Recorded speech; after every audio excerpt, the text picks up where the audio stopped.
I think we do just such a terrible injustice sometimes of talking about innovation. And it's usually the corporations that do this because they're always talking about big ideas. Like, are we investing in ideas that are big enough? And they create this enormous standard for what a big enough idea is.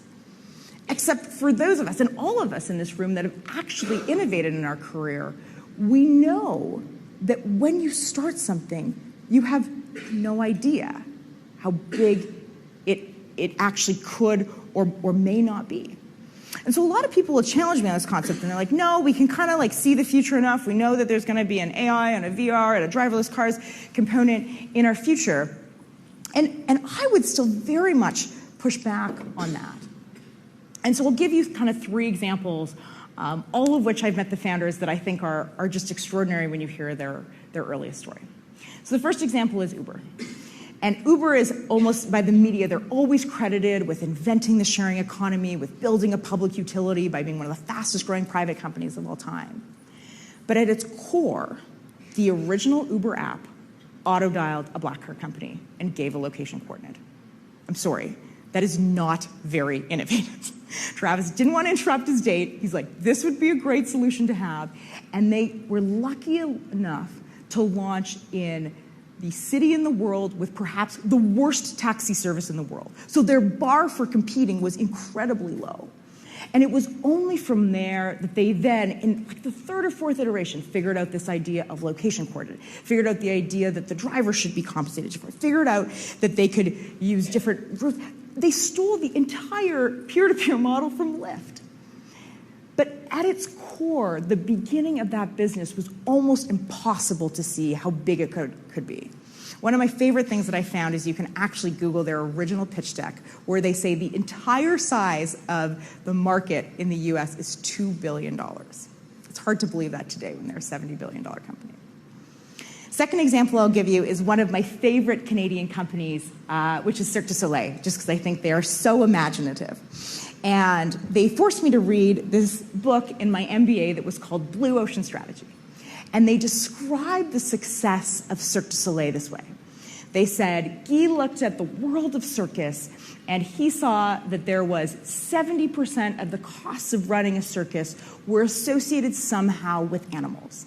Either taking care of the animals, maintaining the animals, moving the animals, training the animals, all these things. And so Guy imagined a world, a blue ocean, where you could create the same revenue for a circus, but take out 70% of the cost structure. And that's how he created Cirque du Soleil. And this is what the book says. But if you meet Guy, and if you ask him the question, he'll look at you and he'll be like, animals? He's like, not once in my 10 years, in my first 10 years of building Cirque, did I ever think of having an animal. He's like, here's what I knew. I knew I was a fire breather. I knew that then there's 2 of us buskers, we got paid better.